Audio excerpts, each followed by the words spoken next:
അങ്ങനെ ഒളിച്ചോടി പോയ അഖിൽ അണ്ണാടിയുടെ ഭാര്യയായിട്ടുള്ള മേഘ തിരിച്ചു വന്നിരിക്കുകയാണ് സുഹൃത്തുക്കളെ. എങ്ങോട്ട്?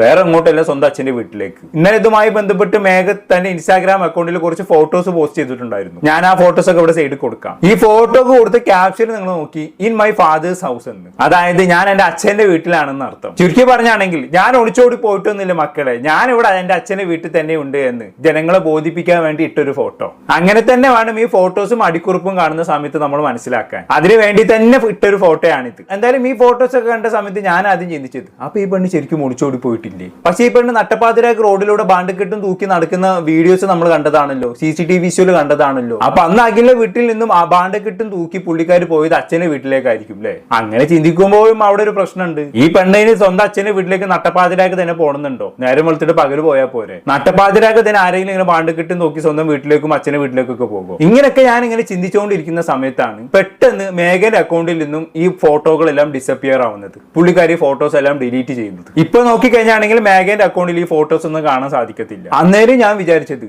അപ്പൊ ശരിക്കും ഈ പെണ്ണ് അച്ഛനെ വീട്ടിൽ തന്നെയല്ലേ ഉള്ളത്? ചിലപ്പോൾ ഒളിച്ചോട്ടൊക്കെ കഴിഞ്ഞ് വെറുതെ ഒരു ദിവസം അച്ഛനെ വീട്ടിന് മുന്നിൽ കൂടെ പോകുന്ന സമയത്ത് അവിടെ ആരില്ലാന്ന് കണ്ടപ്പോൾ വീട്ടിന്റെ മുറ്റത്ത് കയറി 4 ഫോട്ടോസ് എടുത്തിട്ട് സോഷ്യൽ മീഡിയയിൽ ഇട്ടതാവും. അല്ലാതെ ശരിക്കും ഇപ്പൊ അച്ഛനെ വീട്ടിൽ തന്നെയാണ് മേഘ ഉള്ളതെന്നുണ്ടെങ്കിൽ ഇട്ട ഫോട്ടോസ് ഒന്നും ഡിലീറ്റ് ചെയ്യേണ്ട ആവശ്യമില്ലല്ലോ. ഇങ്ങനെ പലജാതി ചിന്തകൾ എന്റെ മനസ്സിലൂടെ ഇങ്ങനെ മിന്നി മറിഞ്ഞ് നിൽക്കുന്ന സമയത്താണ് ദിനേശ് വ്ലോഗ് എന്ന് പറഞ്ഞ ചാനൽ ഒരു വോയിസ് റെക്കോർഡ് പ്രത്യക്ഷപ്പെടുന്നത്. ആ വോയിസ് റെക്കോർഡ് എന്ന് പറയുന്നത് മറ്റാരുടെയും അല്ല, ഈ മേഘന്റെ അച്ഛന്റെ ഒരു ഫാമിലി ഫ്രണ്ടിന്റേതാണ്. കുറച്ചുകൂടി തെളിച്ച് പറഞ്ഞാണെങ്കിൽ മേഘന്റെ അച്ഛന്റെ അഡ്വക്കേറ്റിന്റെ വോയിസ് റെക്കോർഡാണ്. പുള്ളിക്കാർ ജിനൂസ് വ്ലോഗുമായി സംസാരിക്കുന്ന ഒരു വോയിസ് റെക്കോർഡാണിത്. നമുക്ക് എന്തായാലും പുള്ളിക്കാരൻ എന്താണ് പറയാനുള്ളതെന്നുള്ളത് കേട്ടോക്കാം. അപ്പൊ നമുക്ക് കാര്യങ്ങൾക്ക് ഒരു വ്യക്തത കിട്ടുമല്ലോ. ബാ കേട്ടോക്കാം. അപ്പൊ ഈ സംഭവത്തില് ഈ രാത്രി ഒരു 12:30 ആയപ്പോഴാണ് എന്നെ അദ്ദേഹം വിളിക്കുന്നത്, ഈ കുട്ടിയുടെ പിതാവ് വിളിക്കുന്നത്. അദ്ദേഹത്തിന്റെ പേര് പത്മകുമാർ എന്നാണ്. അതായത് ഒറിജിനൽ പിതാവ്, രണ്ടാമത്തെ അല്ലേ? അതായത് ആദ്യത്തെ അച്ഛൻ. ഈ കൊച്ചിന് 2 അച്ഛന്മാരാണ്. ശരി, അതെങ്ങനെ ശരിയാക്കും? ഒരാൾക്ക് 2 അച്ഛന്മാരുണ്ടാവോ? ഒരച്ഛനല്ലേ ഉണ്ടാവുള്ളൂ. ചിലപ്പോൾ രണ്ടാമത്തേത് രണ്ടാനച്ഛനായിരിക്കും. അമ്മ 2 കല്യാണം കഴിച്ചിട്ടുണ്ടാവും. എന്തായാലും നമുക്ക് ബാക്കി കേട്ടോക്കാം. അപ്പൊ കാര്യങ്ങൾക്ക് ഒരു വ്യക്തത കിട്ടും.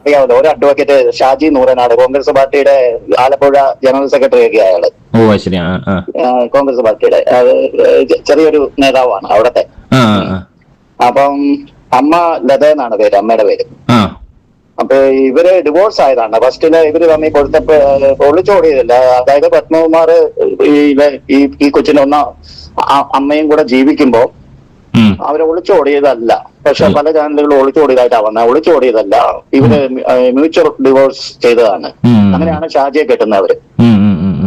പിന്നെ ഈ കുട്ടി അവരുടെ കൂടെയാണ് വളർന്നതൊക്കെ, ഈ രണ്ടാനച്ഛന്റെ കീഴിൽ. ഓക്കെ, അപ്പൊ അങ്ങനെയൊക്കെയാണ് കാര്യങ്ങൾ ഒരു കിടപ്പ് വശം എന്ന് പറഞ്ഞത്. മേഘയുടെ ഒരു ഫാമിലി സ്റ്റോറിയാണ് പറയുന്നത്. ഇങ്ങനെ പറഞ്ഞു വെച്ച് നോക്കുമ്പോൾ മേഘയുടെ അമ്മ 2 കല്യാണം കഴിച്ചിട്ടുണ്ട്. ആദ്യം പത്മകുമാർ എന്ന് പറയുന്ന ആളെ കെട്ടി ആ ബന്ധത്തിൽ ഉണ്ടായതാണ് ഈ പറയുന്ന മേഘ. എന്തായാലും മേഘയുടെ അമ്മയും അച്ഛനും തമ്മിലുള്ള ദാമ്പത്യ ബന്ധം പിന്നീട് പ്രശ്നങ്ങൾ ഉണ്ടായി. അതിനുശേഷം മേഘയുടെ അമ്മ എന്ത് ചെയ്തു? മേഘയുടെ അച്ഛനെ ഡിവോഴ്സ് ചെയ്തിട്ട് വേറൊരു കല്യാണം കഴിച്ചു. അയാളുടെ പേരാണ് ഷാജി നങ്ങാനുള്ളത്. എന്തായാലും മേഘയുടെ അച്ഛനും അമ്മയും തമ്മിൽ ഡിവോഴ്സിന് ശേഷം മേഘ താമസിച്ചത് മേഘയുടെ അമ്മയുടെ കൂടെയാണ് എന്നൊക്കെയാണ് അദ്ദേഹം പറഞ്ഞതിൽ നിന്ന് നമുക്ക് മനസ്സിലാക്കാൻ സാധിക്കുന്നത്. ഇതിൽ എത്രത്തോളം സത്യമുണ്ടെന്ന് നമുക്കറിയില്ല. ഇതൊരാൾ പറയുന്ന ഒരു അറിവ് മാത്രമാണ്. ഇനി ഇങ്ങനെ പറഞ്ഞത് ശരിയാണെങ്കിൽ ഇവിടെ മേഘക്ക് അമ്മയുടെ പാത പിന്തുടരാമായിരുന്നു. ഇവിടെ മേഘയുടെ അമ്മയെ സംബന്ധിച്ചിടത്തോളം മേഘയുടെ അച്ഛനുമായിട്ട് അമ്മക്ക് ഒത്തുപോകാൻ പറ്റാത്ത അവസ്ഥ വന്നു. അന്നേരം മേഘന്റെ അമ്മ എന്ത് ചെയ്തു?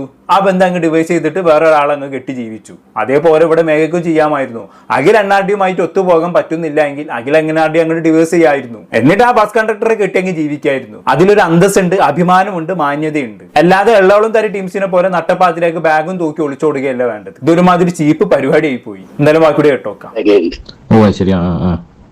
പിന്നെ അവിടുന്ന് എന്തൊക്കെയോ പ്രശ്നം ഉണ്ടാക്കി. ഒന്നാനച്ഛന്റെ വീട്ടിൽ വന്ന് കൊച്ചിന് കുറച്ച് കാര്യങ്ങളൊക്കെ വിഷമമൊക്കെ ആയിട്ട് പുള്ളിയുടെ കൂടെ നിന്നിട്ടുണ്ട്. കൂടുതലും ഭൂരിഭാഗം നിന്ന ലതയുടെ കൂടെയാണ്. ഇത് ഒന്നാമത്തെ അച്ഛൻ ആള് ഒരു ശുദ്ധനാണ്. ആള് ഭയങ്കര ഒരു പിതാവിനും ഇല്ലാത്ത സ്നേഹമാണ് ഈ മോളോട്. അങ്ങനെയാണ് കൊഞ്ചിച്ച് വളർത്തിയത്. കാശുമുണ്ട്, അത്യാവശ്യം നല്ല പണവും ഉണ്ട്. പുള്ളിയുടെ ലീഗൽ കാര്യങ്ങളെല്ലാം ചെയ്തു കൊടുക്കുന്നത് ഞാനാ. അങ്ങനെയാണ് ഞാനുമായിട്ടുള്ള പുള്ളിയുടെ ബന്ധം. പുള്ളിക്ക് ഒരുപാട് സ്വത്തുക്കളും കാര്യങ്ങളൊക്കെ ഉള്ളതുകൊണ്ട് പുള്ളിയുടെ ലീഗലായിട്ടുള്ള കാര്യങ്ങളെല്ലാം നോക്കുന്നത് ഞാനാ, ഈ പത്മകുമാറിന്റെ.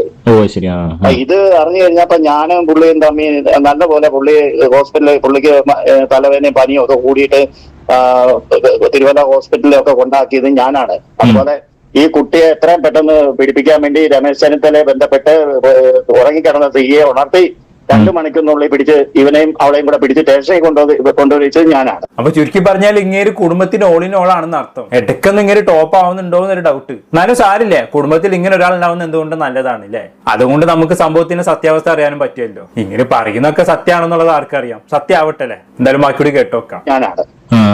എന്നിട്ട് ഞാനും പത്മകുമാറും കൂടെ ഈ കുട്ടിയുടെ അച്ഛനും കൂടെ സ്റ്റേഷനിൽ പോയി.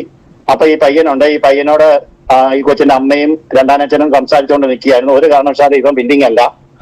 അപ്പൊ ഈ പത്മകുമാറിനോട് സംസാരിക്കാൻ പറഞ്ഞു. എന്നാ അതിനിത്തരം കോടതിയിൽ നിന്ന് വിളിച്ചു.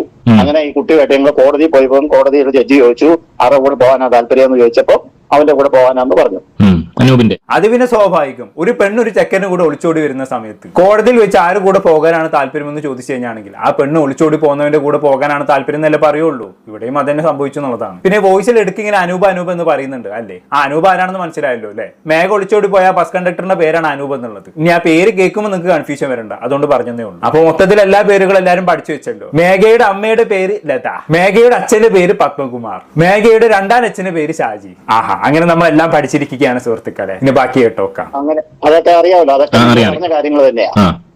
അത് കഴിഞ്ഞിട്ട് ഒരു 3-4 ദിവസം കഴിഞ്ഞപ്പോ ഈ കുട്ടി പറഞ്ഞാച്ചാ ഞാൻ അച്ഛന്റെ അടുത്തോട്ട് വരികയാണ്, എനിക്ക് അച്ഛനെ കാണണം, എനിക്ക് കുറെ കാര്യങ്ങള്. പക്ഷെ ഈ കുട്ടി 1 വർഷം മുമ്പ് തൊട്ട് ഇവരോട് എല്ലാവരോടും പറയുന്നുണ്ട് ഇവരുടെ ദാമ്പത്യ ജീവിതത്തിൽ പ്രശ്നങ്ങളാണ്, എനിക്ക് സംസാരിക്കണം, ഞാൻ അൺഹാപ്പിയാണ് ഒത്തിരി പ്രാവശ്യം പറയുന്നുണ്ട്. അത് ഈ പത്മകുമാർ എന്നോട് പറയുന്നു. അത് ശരി, അൺഹാപ്പി ആണെന്ന് കരുതി ഇങ്ങനെ ഒളിച്ചോടുകയാണ് വേണ്ടത്. ഞാൻ നേരത്തെ പറഞ്ഞ പോലെ മാന്യമായി ഡിവേഴ്സ് ചെയ്ത് പോരണം ഹേ, അല്ലാതെ സ്വന്തം വീട്ടുകാരെയും കുടുംബക്കാരെയും നാറ്റിക്കുന്ന പരിപാടിയില്ല ചെയ്യേണ്ടത്. ഇതിപ്പോ അൺഹാപ്പി ആയത് കാരണം ഓരോന്ന് ചെയ്തു വെച്ചിട്ട് ഇവളും നാറി, ഇവളുടെ കുടുംബവും നാറി, അകിരും നാറി, എല്ലാവരും നാറി. ഇനി നാറാൻ ആരും ബാക്കിയില്ല. നേരത്തെ ഇവള് മാത്രമായിരുന്നു അൺഹാപ്പി എങ്കിൽ ഇപ്പൊ കുടുംബം മൊത്തം അൺഹാപ്പി ആയി.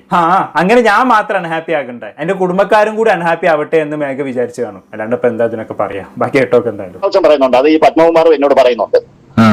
അപ്പൊ ഇവർക്കെല്ലാം ഒരു നാണക്കേട്, കല്യാണം കഴിഞ്ഞ് ഇത്ര ആയതല്ലേ ഉള്ളൂ, സാധാരണ ചട്ടിയും കലവാകുമ്പം തട്ടിമുട്ടിയും നോക്കി ഇരിക്കും, അത് ക്ലിയർ ആയിക്കോളൂ എന്നുള്ള ഇത്ര സീരിയസ് ആണെന്നൊന്നും അറിയില്ലായിരുന്നു. അപ്പോഴാണ് ഈ അജിത്തിന്റെ അഖിലിന്റെ അച്ഛനുമായിട്ടുള്ള ഒരു വിഷയങ്ങളൊക്കെ ഈ കുട്ടി പറയുന്നു.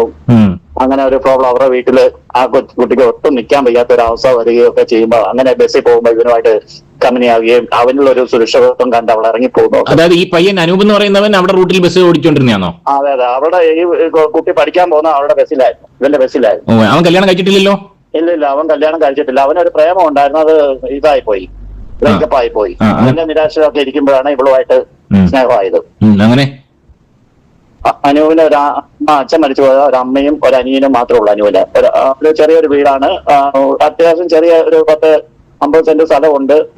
ഗവൺമെന്റ് ജോലിയൊന്നുമില്ല, 750 രൂപയുടെ ഡെയിലി ബേസിനാണ് ഇപ്പോഴും പോയിക്കൊണ്ടിരിക്കുന്നത് അനൂപ്. ജോലി കിട്ടിയെന്ന് ഇൻഫർമേഷൻ കിട്ടിയിട്ടില്ല, താൽക്കാലിക ജോലിയാണ്. എംപ്ലോയർ എന്തോ ഒരു വകുപ്പുണ്ടല്ലോ, 700 ഡെയിലി അന്നന്ന് പോകുന്ന അന്നന്ന് കാശ് കിട്ടും. യദുകൃഷ്ണന്റെ ജോലി, യദുകൃഷ്ണൻ ഇല്ലേ വിവാദ നായിക, ആയിട്ട് പ്രശ്നം ഉണ്ടാക്കിയേക്കുന്ന പുള്ളി, അദ്ദേഹത്തിന്റെ അവസ്ഥ തന്നെ. അദ്ദേഹത്തിന്റെ പോലെ ഡെയിലി ബേസിന് പോയിക്കൊണ്ടിരിക്കുമ്പോഴാണ് ഈ കുട്ടിയായിട്ട് സ്നേഹത്തിലാവുന്നതും ഇവരങ്ങനെ രാത്രിക്ക് അങ്ങ് പോകുന്നത്. ഓക്കെ, അപ്പൊ അങ്ങനെയൊക്കെയാണ് കാര്യങ്ങളുടെ കടുപ്പ് വശങ്ങൾ എന്ന് പറയുന്നത്. ചുരുക്കി പറഞ്ഞാൽ അവിടെ അഖിലിന്റെ അച്ഛനാണ് പ്രശ്നക്കാരൻ എന്നുള്ളതാണ് ഇങ്ങനെ പറഞ്ഞു വരുന്നത്. സാധാരണ ഒരു ടിപ്പിക്കൽ മല്ലു ഫാമിലിയിൽ നേരെ തിരിച്ചാണ് കണ്ടുവരാറുള്ളത്. അമ്മായിയും മരുമക്കളും തമ്മിലാണ് സ്വതവേ പ്രശ്നങ്ങൾ ഉണ്ടാവാറുള്ളത് അല്ലേ. ഈ അമ്മായിച്ചനും മരുമക്കളും തമ്മിൽ പ്രശ്നം ഉണ്ടാവുന്നത് സ്വതവേ കുറവാണ്. പക്ഷെ ഇവിടെ അതിൽ നിന്നെല്ലാം ഡിഫറെന്റ് ആയി അമ്മായിച്ചനുമായിട്ടാണ് മേഘക്ക് പ്രശ്നം എന്ന് പറയുന്നത്. അമ്മായിമ്മയുമായി എന്തെങ്കിലും പ്രശ്നമുള്ളതായിട്ട് ഈ വോയിസിൽ പറയുന്ന വ്യക്തി ഒന്നും പറയുന്നില്ല. അതെന്തോ ആയിക്കോട്ടെ, പ്രശ്നം ആരുമായിട്ട് ആയിക്കോട്ടെ, അങ്ങനെ അഖിലിന്റെ അച്ഛനുമായി ഒത്തുപോകാൻ മേഘക്ക് പറ്റുന്നില്ല എങ്കിൽ അവിടെ ചെയ്യുന്ന ഏറ്റവും നല്ല ഓപ്ഷൻ എന്ന് പറയുന്നത് കുടുംബക്കാരെ വിളിച്ചു കൂട്ടി ഒരു ചർച്ച നടത്തുക എന്നുള്ളതാണ്. എന്നിട്ട് കുടുംബക്കാരുടെ മധ്യസ്ഥതയിൽ നല്ലൊരു തീരുമാനം എടുക്കുക. പിരിയാനാണെങ്കിൽ അങ്ങനെ, അതല്ലെങ്കിൽ മേഘ വീട്ടിൽ കുറച്ചു കാലം നിൽക്കാനാണെങ്കിൽ അങ്ങനെ, ഇനി അങ്ങനെയല്ല ഇവര് തമ്മിൽ സംസാരിച്ച് തീർക്കാനാണെങ്കിൽ അങ്ങനെ, ആ രീതിയിലുള്ള ഒരു ഒത്തുതീർപ്പിനുള്ള ശ്രമമെങ്കിലും ഇവിടെ നടത്താമായിരുന്നു. അതാകുമ്പോൾ വലിയ പ്രശ്നം വരില്ല. പക്ഷെ അതിന് പകരം മേഘ അങ്ങോട്ട് ഒളിച്ചോടിക്കാൻ, ഇതൊക്കെ എന്താ ഒരു പ്രായത്തിന്റെ ഓരോരോ ചോരത്തളപ്പുകളാണ്. മനുഷ്യന്മാർക്ക് വിവേകം നഷ്ടപ്പെടുമ്പോൾ കാണിച്ചു കൂട്ടുന്ന ഓരോരോ കന്നം തിരിവുകൾ. ഇങ്ങനെ ഭർത്താവിന്റെ അച്ഛനുമായിട്ടുള്ള പ്രശ്നം കാരണം ഒളിച്ചോടി പോകുന്ന സമയത്ത് ഈ പെണ്ണിനൊന്ന് ചിന്തിക്കാമായിരുന്നു, താൻ കാരണം തന്റെ കുടുംബം മുഴുവൻ നാറാൻ പോവുകയാണെന്ന്. അത് ചിന്തിക്കാനുള്ള ബോധം പോലും ഈ പെണ്ണിനില്ലാതെ പോയല്ലോ. കഷ്ടം തന്നെ. ബാക്കി കേട്ടോക്കെ എന്തായാലും ശേഷം 4 ദിവസം അവന്റെ കൂടെ കഴിഞ്ഞോളൂ. കുറച്ച് 3-4 ദിവസം കഴിഞ്ഞു. 4 ദിവസം, 4ാമത്തെ 5ാമത്തെ ദിവസം കുട്ടി വിളിച്ചു പറഞ്ഞു വേറെ ജീവിതം അടുത്തിട്ടൊന്നുമില്ല. അവനോട് അനുവാദം മേടിച്ചിട്ട് തന്നെ പുള്ളി കുട്ടിയെ വീട്ടിൽ കൊണ്ടു നിർത്തിയിരിക്കുന്നത്. കാര്യങ്ങളൊക്കെ പറയാനായിട്ട് അച്ഛനോട് ഉണ്ടായ സംഭവങ്ങളൊക്കെ വിവരിക്കാനായിട്ട് ആ കുട്ടി വന്നത്. അങ്ങനെ പറ. അപ്പൊ ചുരുക്കി പറഞ്ഞാൽ ഒളിച്ചോടിയത് സത്യമാണെന്ന് അർത്ഥം. ആശാത്തി ഒളിച്ചോട്ടവും കഴിഞ്ഞ് 4 ദിവസം കാമുകന്റെ കൂടെയും താമസിച്ച് അതിന് ശേഷം നൈസായിട്ട് അച്ഛന്റെ കാല് പിടിക്കാൻ വന്നതാണ് സംഭവം. അങ്ങനെ അച്ഛനെ കാല് പിടിക്കാൻ വന്ന സമയത്ത് പുള്ളിക്കാരി അച്ഛന്റെ വീട്ടിന് മുറ്റത്ത് നിന്ന് എടുത്ത ഫോട്ടോസ് ആണ് നമ്മൾ ഇൻസ്റ്റാഗ്രാമിൽ കണ്ടത്. ഇപ്പോ അല്ലേ കാര്യത്തിന് കടുപ്പവശം മനസ്സിലായത്. വെറുതെ അല്ലേ കുറച്ച് ഞാൻ ആ ഫോട്ടോ ഡിലീറ്റ് ചെയ്തത്. ചിലപ്പോൾ അച്ഛൻ വാൻ ചെയ്ത് കാണും മറ്റായിരിക്കും ആ ഫോട്ടോ ഡിലീറ്റ് ചെയ്യാൻ. ഇല്ലാന്നുണ്ടെങ്കിൽ നാട്ടുകാർ കുടുംബക്കാരൊക്കെ വീട്ടിന് മുന്നിൽ കൂടെ, അതുകൊണ്ടായിരിക്കും. വല്ലാത്തൊരു അവസ്ഥ ഈ പെണ്ണിന്റേത്. ബാക്കി കേട്ടോക്കെ എന്തായാലും തോന്നുന്നു, എനിക്കറിയില്ല. അതായത് അനൂപുമായിട്ടുള്ള ബന്ധം ഉപേക്ഷിച്ചിട്ടില്ല. ഇല്ല, അനൂപുമായിട്ട് ഇപ്പം ബന്ധമുണ്ട്. ഡിവോഴ്സ്, അഖിലുമായിട്ടുള്ള ഡിവോഴ്സിൽ നിന്ന് വക്കീൽ വരും. വക്കീൽ വന്ന് മ്യൂച്വൽ ഡിവോഴ്സ് ആണ് അവർ ഉദ്ദേശിക്കുന്നത്. ശരി. അതുകൊണ്ട് ഡിവോഴ്സ് കഴിഞ്ഞിട്ട് ഇവനുമായിട്ട് കല്യാണം നടത്തി കൊടുക്കില്ലോ എന്ന് എനിക്കറിയില്ല. എന്തായാലും ആ കുട്ടിക്ക് താല്പര്യമാണെന്നാ പറഞ്ഞിരിക്കുന്നത്. ആ കുട്ടി അവനെ വിട്ടു പോകുകയല്ലെന്നാണ് ഞാൻ അറിഞ്ഞത്. ഓക്കെ, അപ്പൊ അങ്ങനെയൊക്കെയാണ് കാര്യങ്ങൾ ഒരു കടുപ്പ് വശം എന്ന് പറയുന്നത്. അപ്പൊ ഇനി ഉടനെ മേഘൻ ഇൻസ്റ്റാഗ്രാം പ്രൊഫൈലിൽ ഈ അനൂപിനെ കെട്ടുന്ന വീഡിയോസും ഫോട്ടോസും ഒക്കെ നമുക്ക് കാണാൻ പറ്റും. എന്തോ ആയിക്കോട്ടെ, ബാക്കി കേട്ടോക്കെ എന്തായാലും. മനോരമയിലൊക്കെ ന്യൂസ് വന്നിട്ടുണ്ട് ഇപ്പൊ ഇതുമായിട്ട് ബന്ധപ്പെട്ട്. അതെ, അതെന്ത് വാർത്തയാണ് വന്നിരിക്കുന്നത്? അതായത് കുട്ടി അച്ഛന്റെ വീട്ടിലാണ്, ഒളിച്ചോടിയിട്ടില്ല എന്നുള്ള തരത്തിലാണ് കുട്ടി. ഒളിച്ചോടിയത് സത്യം തന്നെ, ഒളിച്ചോടിയത് സത്യം തന്നെ. അത് കുട്ടിയുടെ അച്ഛന്റെ വീട്ടിൽ ഇപ്പോഴാണ് ഒരു 3-4 ദിവസത്തിന് ശേഷം അനൂപുമായിട്ടുള്ള ബന്ധം ഇപ്പോഴും തുടരുന്നുണ്ട്. അനൂപ് ഉപേക്ഷിച്ചിട്ടില്ല. അനുവിന്റെ കൂടെ തന്നെയാണ് കുട്ടി. അനുവിന്റെ അനുവാദത്തോടു കൂടിയാണ് അച്ഛന്റെ വീട്ടിൽ വന്നേക്കുന്നത്. ഞാൻ അവരുടെ അത്ര ഫാമിലി ഫ്രണ്ടാന്നേ. ഈ പുള്ളി ഞാനും ചങ്ക് ബന്ധമാണ്. അതുകൊണ്ടാണ് എനിക്ക് എല്ലാ വിവരം അറിയാവുന്നത്. ഈ കുട്ടി ഇന്നലെ 1 മണിക്കൂറോളം എന്നോട് സംസാരിച്ചല്ലോ. കാര്യങ്ങളൊക്കെ ഇത്ര സീരിയസ് ആണ്. ആ കുട്ടിയുടെ ഭാഗത്തും ചെറിയ ന്യായമൊക്കെ ഉണ്ട്. ചെറിയ ന്യായമല്ല. അഖില് ഞാൻ ഒരൊറ്റ കാര്യം ചോദിച്ചോട്ടോ, ഈ കുട്ടി ഇത്തരം തെറ്റ് ചെയ്തിട്ടുണ്ടെങ്കിൽ എന്തുകൊണ്ട് അഖിൽ ഇവർക്കെതിരെ തിരിയുന്നില്ല?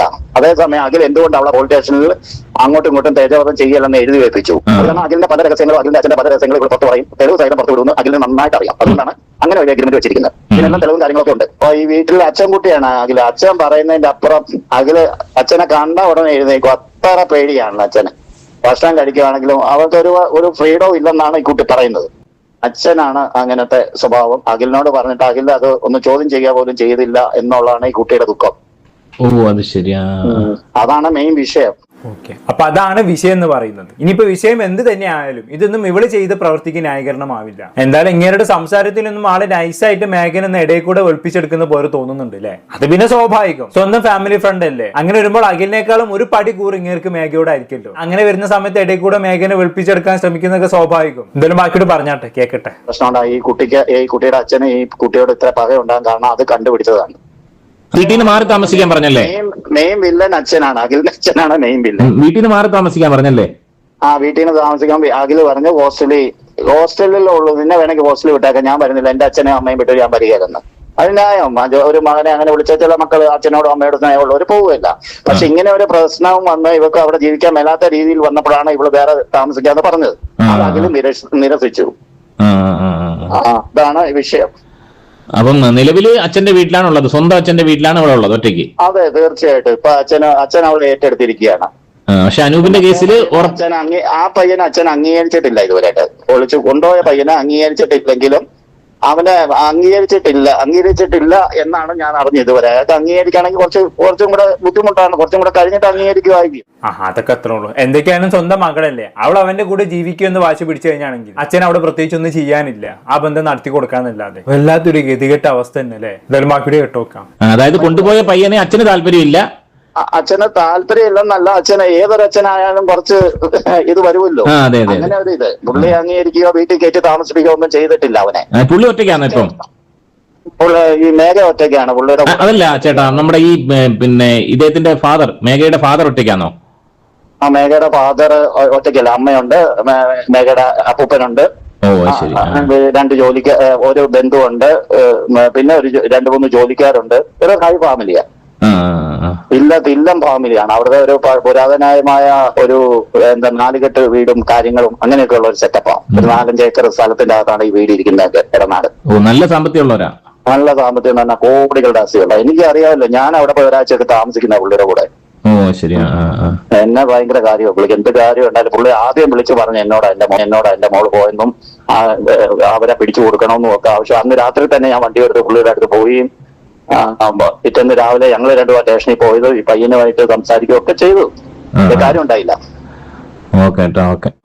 ഓക്കെ. എന്തൊക്കെ സാമ്പത്തികം ഉണ്ടായിട്ട് എന്താ കാര്യം? മകള് പറയിപ്പിച്ചത് തന്നെയാണ്. എനിക്കിവിടെ മേഘന്റെ അച്ഛന്റെ കാര്യം ആലോചിച്ചിട്ടാണ് ഏറ്റവും വലിയ സങ്കടം.